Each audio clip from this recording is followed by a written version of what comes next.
What is the defense of the big, dense city? Hi, my name is Marcin Wojciech-Żebrowski, and welcome to the newest episode of Urbcast, my podcast about urbanism, architecture, cities, and many more.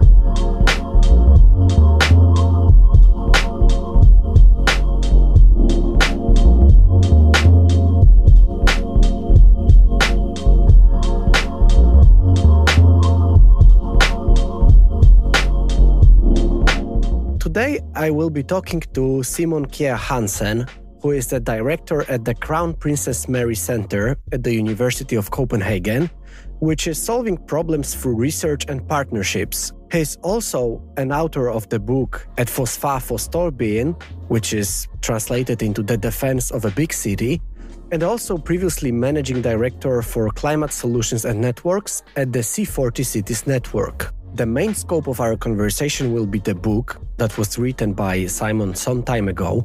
And since it was written in Danish and my level of Danish enabled me to understand the book, I really wanted to share this knowledge and the assumptions behind the book with you, my listeners. And I'm very happy that Simon agreed to talk about the book and about the ideas behind the density of Copenhagen and not only. I think it is important to talk about it, especially because we face various challenges in our cities, and a big and dense city can be an answer to those. But is that, though, a recipe for every city? Let's have a closer look at what are the pros and cons of the dense, high, and a common city like Copenhagen. We will talk about the story and the motivation behind the book, about how does the C40 Cities network operate, and also why should we live dense, high, and together in our cities. Some of other topics will be what could other cities learn from Copenhagen, is there a limit to our growth and density, and what if we overdo the density and it will result in not in my backyard approach by some of the residents. One of my favorite quotes from our conversation is that density makes the green choice an easy choice. But can every city be dense? Let's talk about it with Simon.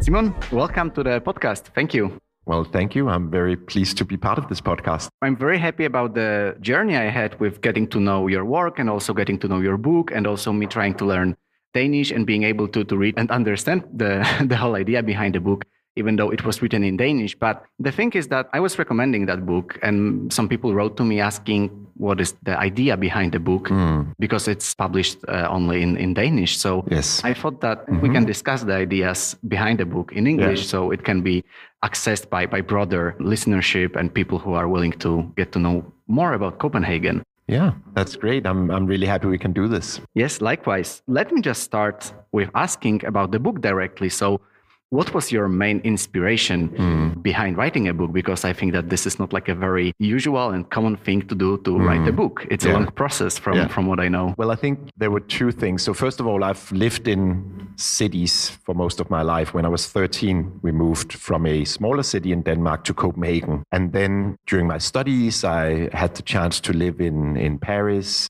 And also I did parts of my studies in New York City, living in Manhattan. And when I finished my studies and started working, I've also been living in London. So I've had this personal experience of living in big cities, you could say.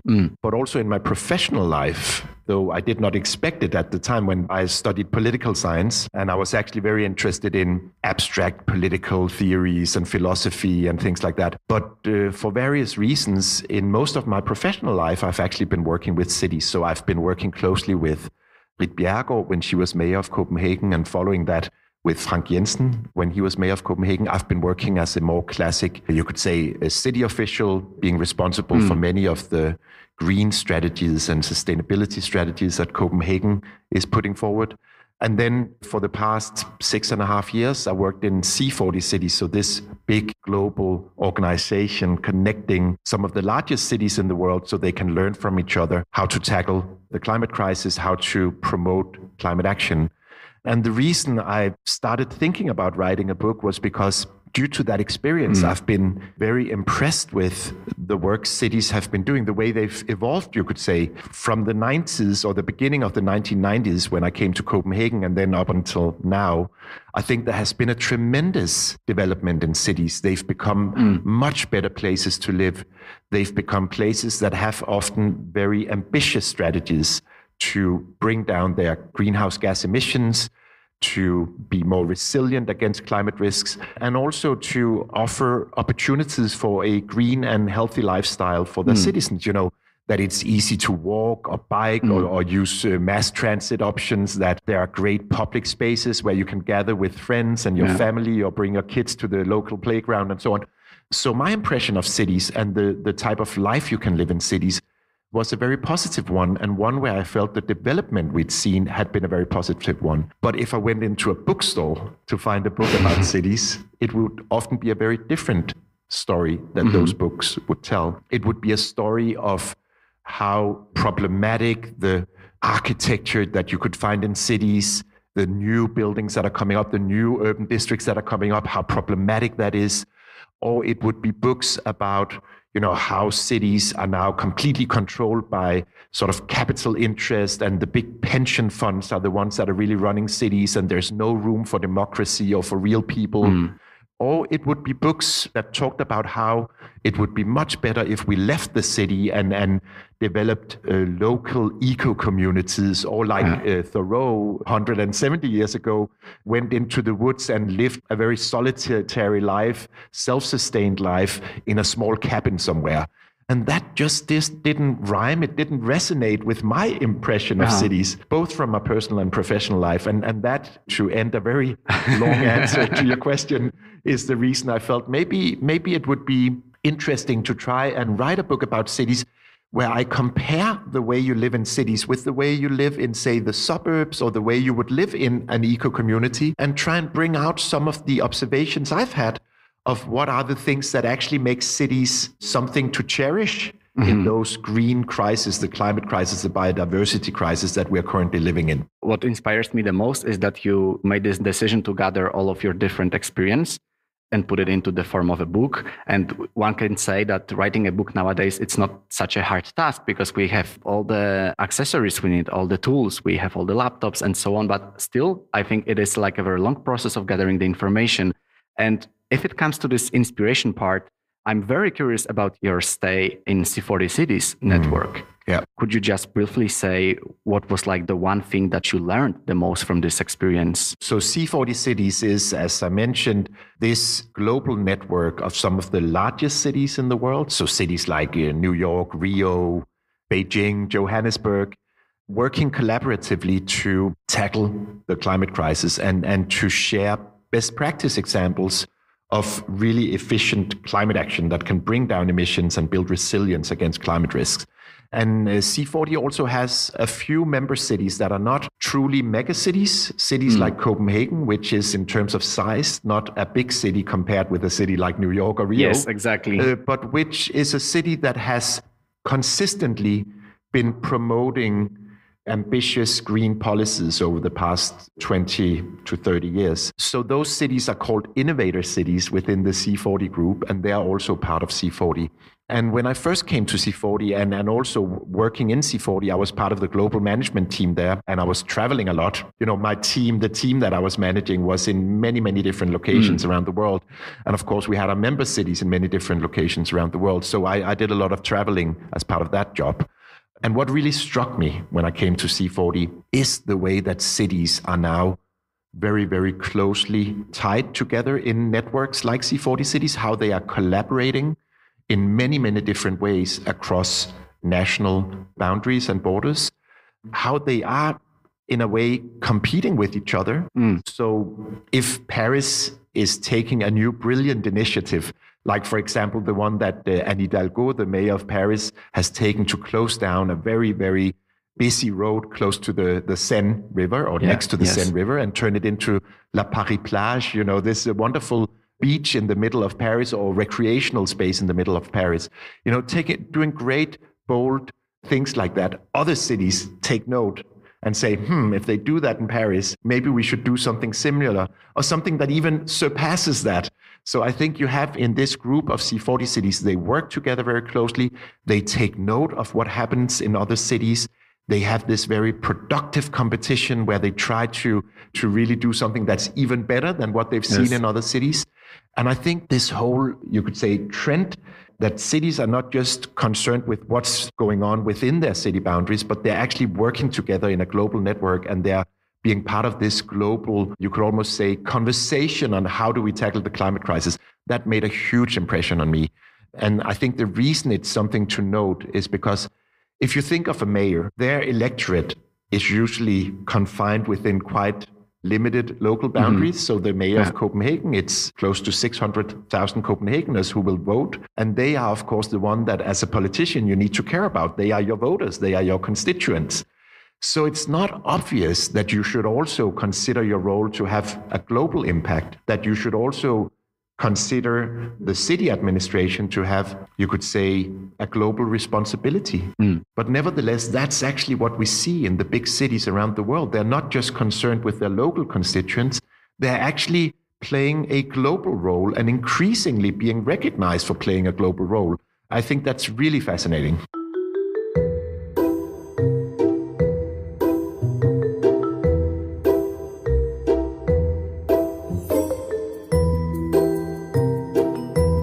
I think you just mentioned a couple of extremely interesting topics. I would love to develop all of them, but due to the time restrictions of this format of my podcast, I need to comment on two only. The first thing was with Paris. I think that similar thing happened to the 15-minute city idea, where it kind of started in Paris with Carlos Moreno, and now like almost every city wants to be the 15 minutes one. But to me, to my understanding of 15-minute city, it's about density, right? It's about cities being as they kind of were. It's just maybe the new name for what we already have in our cities, or especially in Copenhagen. And the second interesting thing you mentioned, I mean, of course, it is from your experience of being advisor to mayors in Copenhagen, but you mentioned that there is this huge responsibility on the shoulders of mayors in the cities. And I just wanted to briefly mention the extremely interesting book, which is called If Mayors Run the World.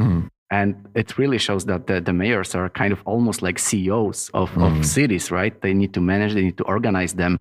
And here I would like to ask for your experience from your advisor role. And let's just focus now on Copenhagen.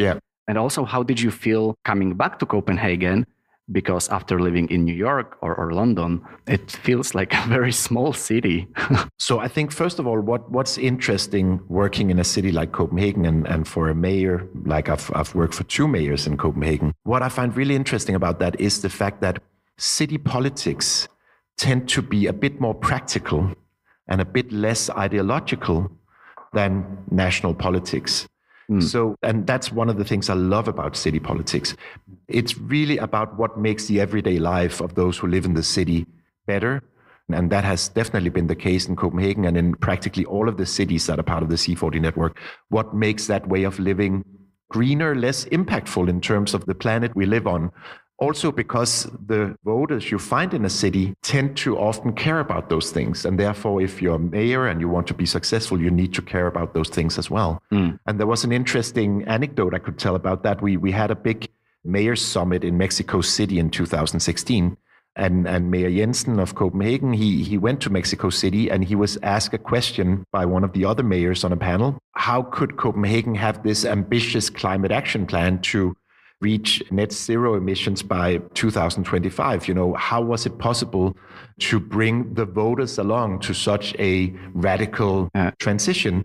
And Mayor Jensen explained that just a week before going to Mexico City for the summit, there was a survey that came out, and I think it was Forsvar, the Danish utility company who had made the survey, and it showed that 95% of Copenhageners wanted the city to be more ambitious on climate action. You know, so he was like, it's a bit of a no-brainer, right? If 95% of my voters want us to be even more ambitious, you know, we need to be more ambitious. So I think that's the other thing about cities that makes them a bit different from, say, national governments. Voters really care about those topics. You don't have those divisions that you could find in some countries, not so much in Denmark, but in some countries that in the cities you're progressive and against coal, but outside the cities, maybe to take an example from Poland, you know, outside the cities you rely on coal mining and so on. You have a different view on green politics. You see that in America as well. But in cities, usually there is a consensus, broad consensus that we need to act on these things. And I think that gives mayors a very clear mandate to act on these things. And I think that's one of the reasons we see that in cities like Copenhagen and New York and Rio and many, many places, these are important policies for the city administration and the mayors. But the citizens being so ambitious and involved, I think it came after many, many years or decades of dialogue, of kind of education of what does it mean to be a citizen of Copenhagen. And here I would like to talk directly about the book, because you are promoting the very dense, also tall, and kind of like a common lifestyle of a city in Copenhagen.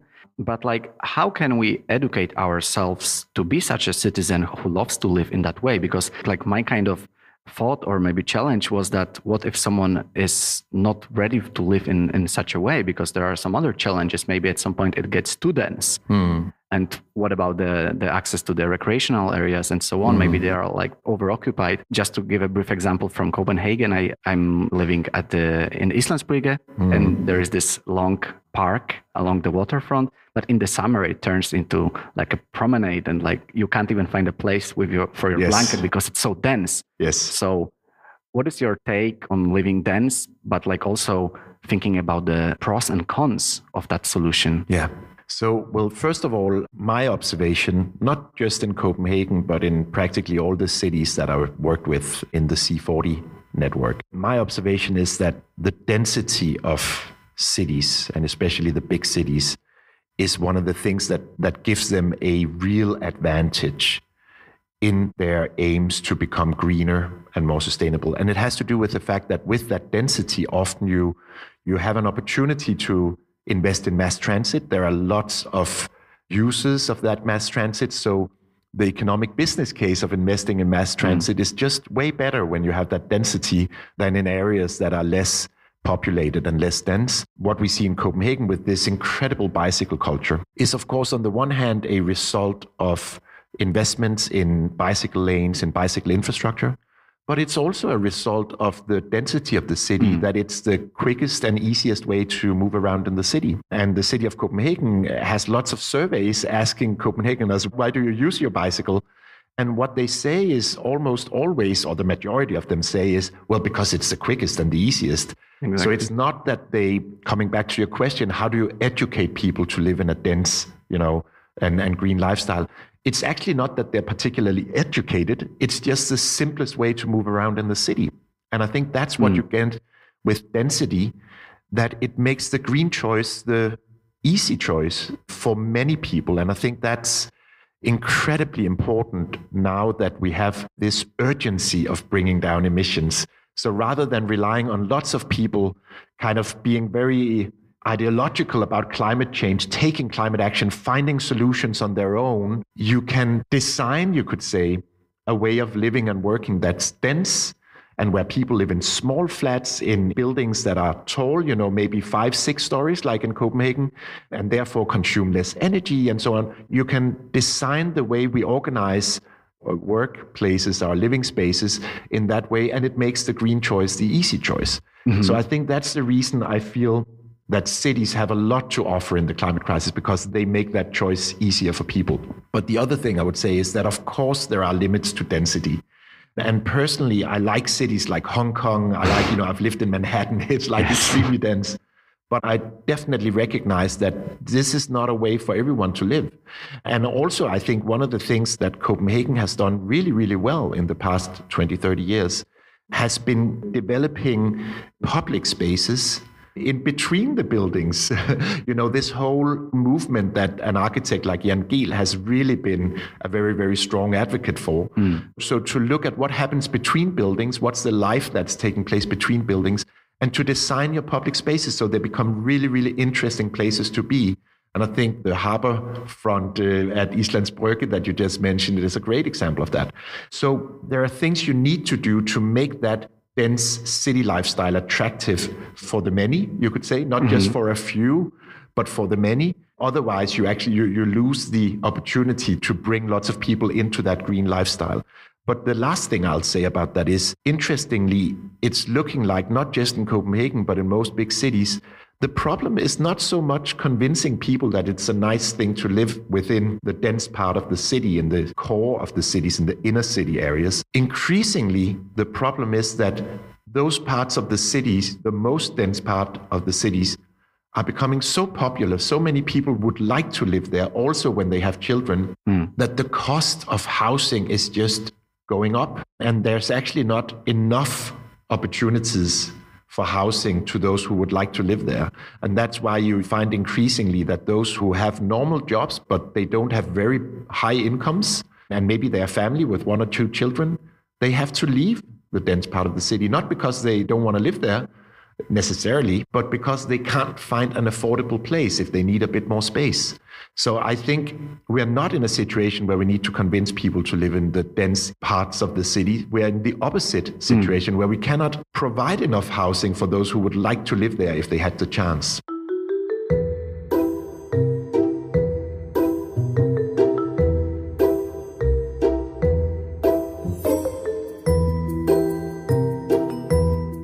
Here in the book, you say that there might be more 300,000 people coming to Copenhagen in the next 15 years. And I think it's like extremely big challenge because it's 1/3 more, right? Copenhagen has now about, only the city itself, around 600,000 inhabitants. So we will add 300,000 more. And I think that it poses a huge challenge. And here I would like to ask about some practical advice for bigger cities as well. Because how much of what happens in Copenhagen, if it comes to the density and livability, comes from its kind of genius loci, the character of the place, and how much is kind of done by just smart decisions, and how much of this can be taken from Copenhagen and of course transformed and then applied into a bigger city. Yeah. So I think the solutions that Copenhagen has been successful in promoting and implementing, I've mentioned some of them, right? The bicycle infrastructure, where you have these designated bicycle lanes, you have those wonderful bicycle bridges, the fantastic public spaces that have high quality. So it's not so much that you have huge parks, but the parks you have are high quality, right? The playgrounds you have are high quality. Those high quality public spaces in between the buildings, all of that I feel can easily be replicated elsewhere. Of course, investing in bicycle infrastructure, if you're in a part of the world where it gets extremely hot during summer times, or there's lots of elevations and it's not flat, but it's really that can of course affect the attractiveness of using your bicycle. But nevertheless, I think in most cities, and that's what we're seeing in London, in Paris, you're getting way more people on bicycles than previously, and it's due to some of the same solutions that Copenhagen maybe were pioneering a bit before some of the other cities. You invest in that infrastructure, you ensure that you get a critical mass of people on bicycles, and then it becomes much safer because the other people in the traffic get more used to seeing the bicyclists and looking after them and so on. So I think all of that you can replicate. That's possible. That's not confined to one particular place.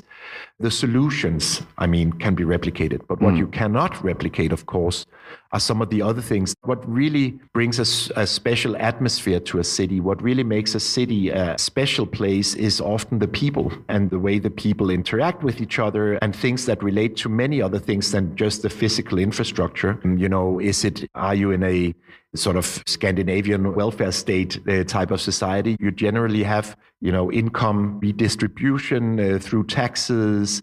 You have great public services like schools, kindergartens. This makes city living easier, for some than others. You don't need to commute very far. When I lived in London, one of my impressions was that it was not an easy place to live when you have 3 children like I do, because nurseries are very expensive.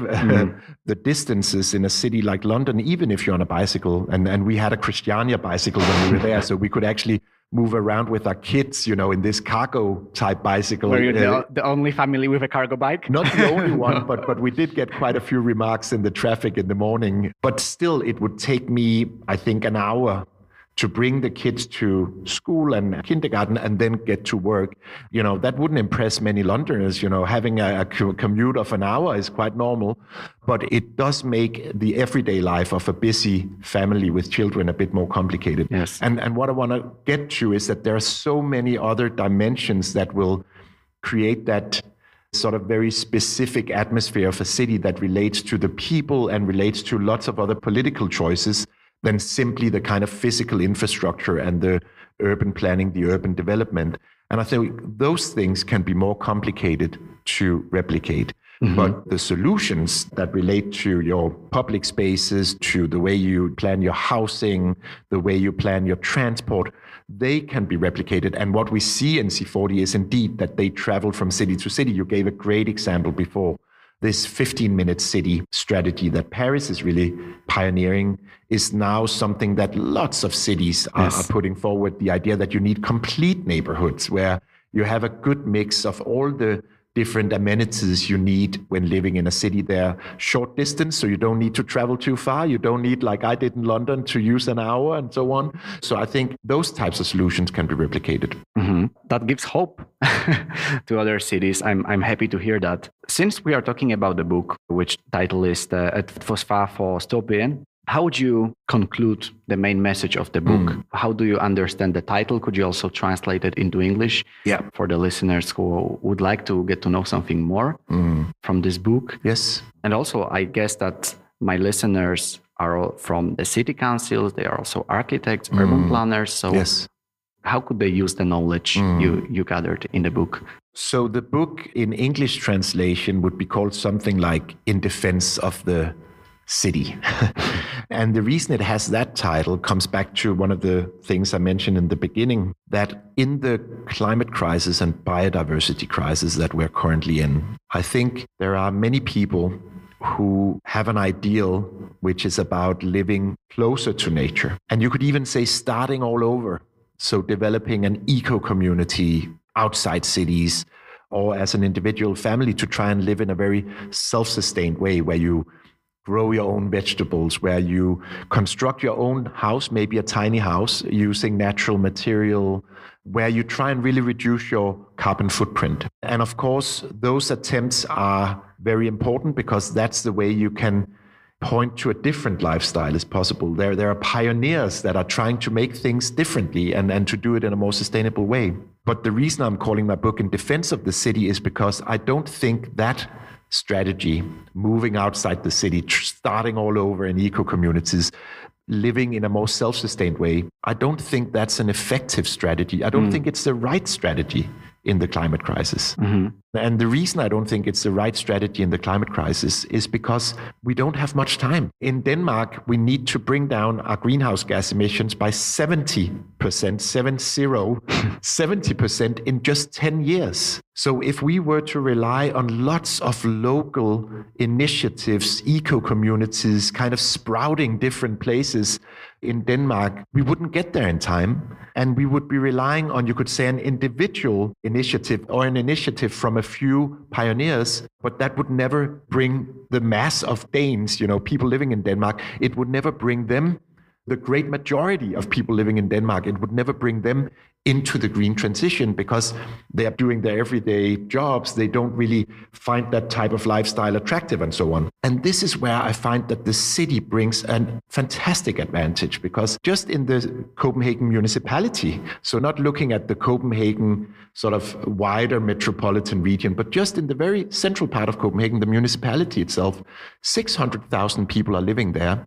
And the buildings they live in tend to have individual flats, individual homes that are much smaller than the ones you find outside the city. On average, if you bring in a few statistics, on average, the Copenhagener lives on around 40 square meters per person. That's still way too much, but it's definitely less than if you look at the rest of Denmark, where that average is 53 square meters per person.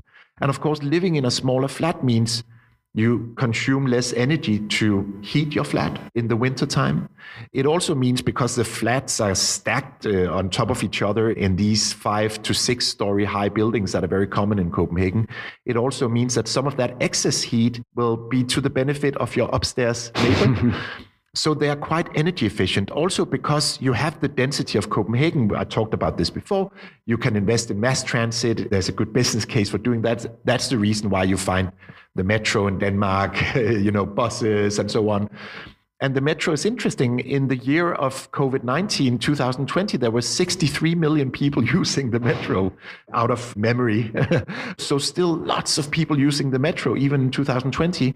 And when you think about being able to move such a high number of people around, the infrastructure you need to construct a metro is actually not that bad because it brings so many people around. Imagine they were sitting in their individual cars instead, or, that would definitely not be a great thing. And so the investments in mass transit, in those common solutions, you could say, or communal solutions, is something you can do in cities because you have the density, and therefore there is a good economic case for that.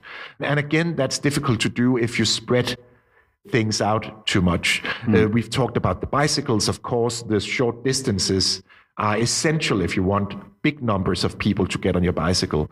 And there are even all the many things we don't think about that often.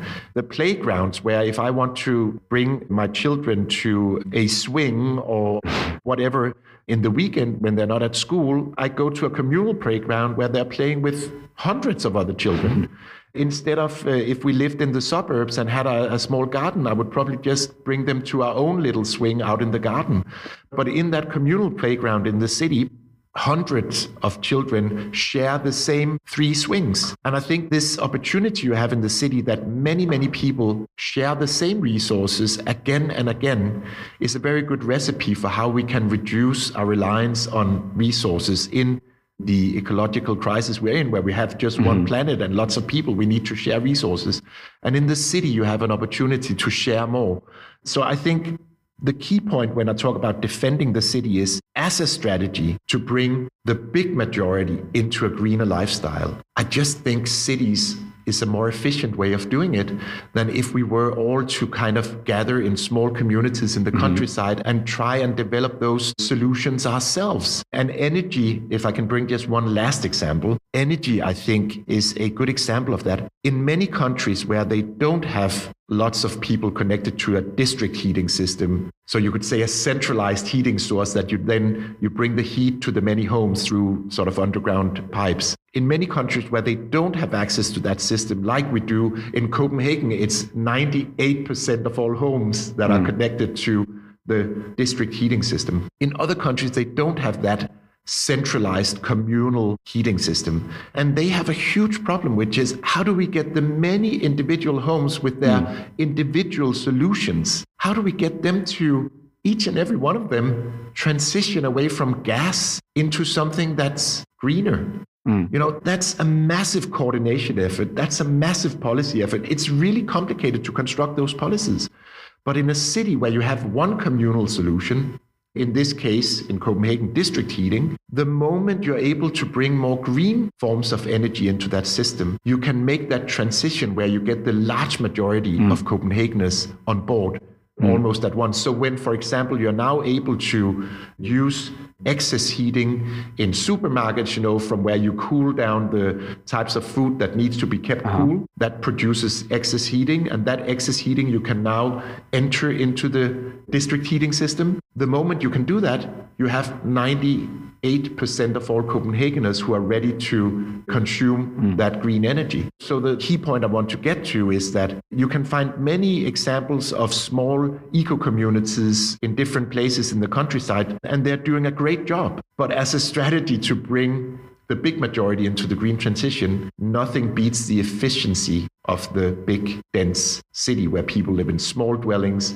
where they're not relying on car to get around in their everyday life, and where they can share many solutions because they're living very closely together.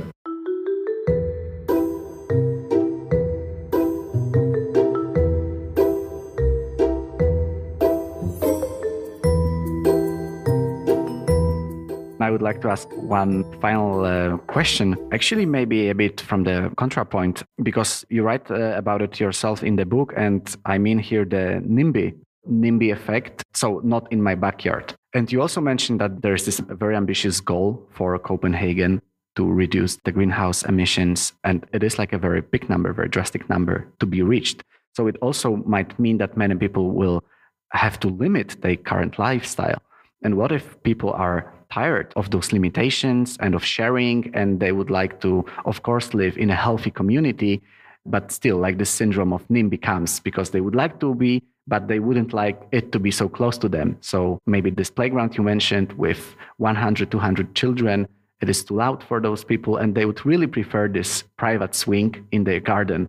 So how would you tackle the NIMBY syndrome in this idea of defending the city? Well, first of all, I would say that what's often referred to as NIMBY, not in my backyard, I think it's very important to have a successful city that you have good processes for bringing city residents, and I would say in particular the neighbors, to new urban districts and new urban developments, that you bring them into the conversation. And I actually think one of the reasons Copenhagen is such a pleasant city to live in today is because there has been, over the past 20, 30 years, I would say quite robust processes of, before you develop new plans for new urban districts, you have to bring them out into a public hearing. People have a chance to make their point of views, to object if they're against, and so on. And I think that's an essential part of any urban development process, that you have a democratic conversation about what happens in the city. And therefore also, I think when we look at the resistance you're seeing to many of the new urban districts that are coming in Copenhagen these years, what I find interesting about that resistance is that it's actually not so much NIMBY. It's not so much neighbors that are saying, hey, not in my backyard, do it somewhere else. It's a much more generalized opposition to the city growing. It's actually a more general point that we don't want more buildings in the city. We think it's enough now. The city is big enough the way it is. We don't like those new types of districts that are coming. They're not interesting. We should have a much more polycentric way of developing, so where we bring it outside the city. And that's the objection I don't agree with. Because I think as a neighbor to a new urban district, you have a right to speak out. And if you're against, you're against. And you should be heard, and you should be part of the democratic conversation about that. But what I don't understand is the more general opposition to making cities grow. That's the first point I want to make. And then the second point I want to make is that there has to be a balance. I do understand people who are a bit concerned with the way the city is growing and growing and growing, because there has to be a balance. There is a certain point where you can't just go on and on, because there need to be great parks, great public spaces. So of course there has to be a balance. But we are far away from having met that, you could say, limit in Copenhagen. There are still lots of areas that used to be industrial sites by the harbor where you can develop. So they would be what you call brownfield development. Yes. And there are still areas where that can be done.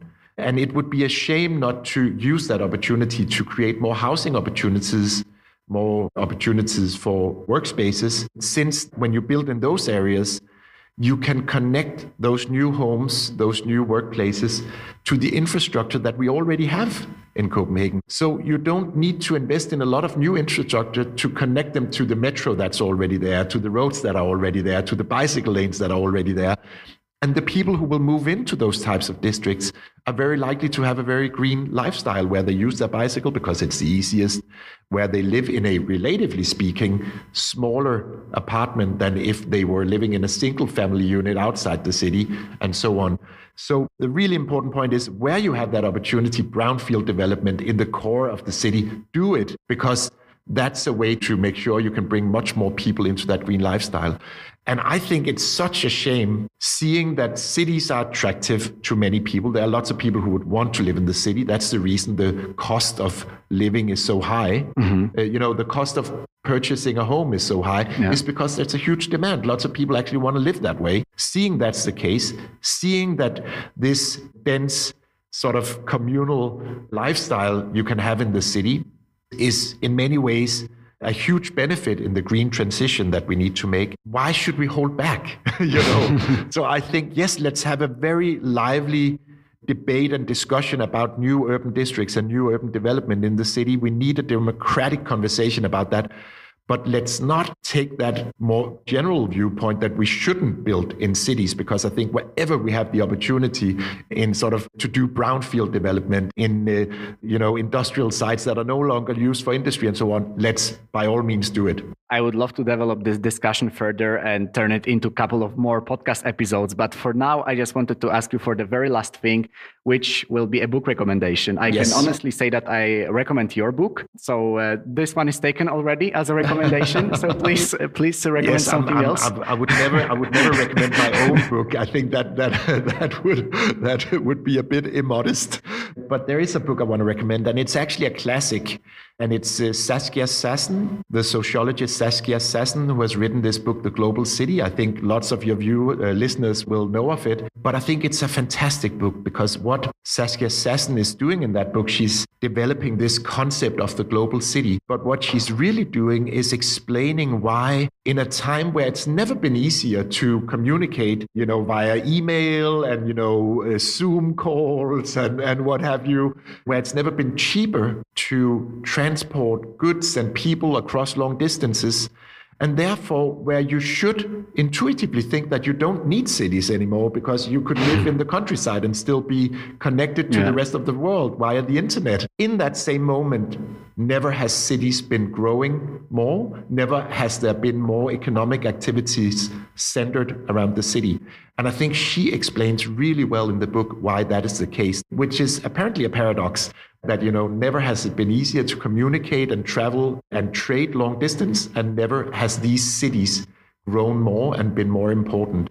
And what she also explains in her book is how cities are in a global network where they are connected to each other through these flows of information and economic activity and so on. And I think that's such an important thing to know and be aware of when we discuss what we've been discussing today, the climate crisis, the biodiversity crisis, that we have this massive global trend of urbanization, and it's driven by some very powerful economic drivers. And it's been there for, at least since the 90s, the 80s, it's been there for a long time. And my point, and that's the reason I recommend Kjær Hansen's book, is let's work with the urbanization. Let's turn it into advantage rather than trying to resist it, because I think that will be extremely difficult to do. I also think it would be wrong to do that due to the reasons I just explained in this conversation, because we can actually get a lot of benefits from urbanization exactly because we are in an ecological crisis, a climate crisis, and a biodiversity crisis. So even though we are connected more than ever, we strive for the real connectivity, for the physical contact, for the density. Exactly. You just can't substitute the way that when people are talking face to face and engaging face to face, that's where the creativity arises. That's where the new idea arises. That's what make your life pleasant, at least for many people. And that's another reason why we're seeing cities growing all over the world. And I'm very happy that we also had the chance to meet in real life, in real person, and just talk about your book. So thank you for the book recommendation as well. Thank you for sharing your knowledge and your perspective on living densely here in Copenhagen, and not only, as we discussed in our conversation. Simon, thank you. Well, thank you. It's been a pleasure.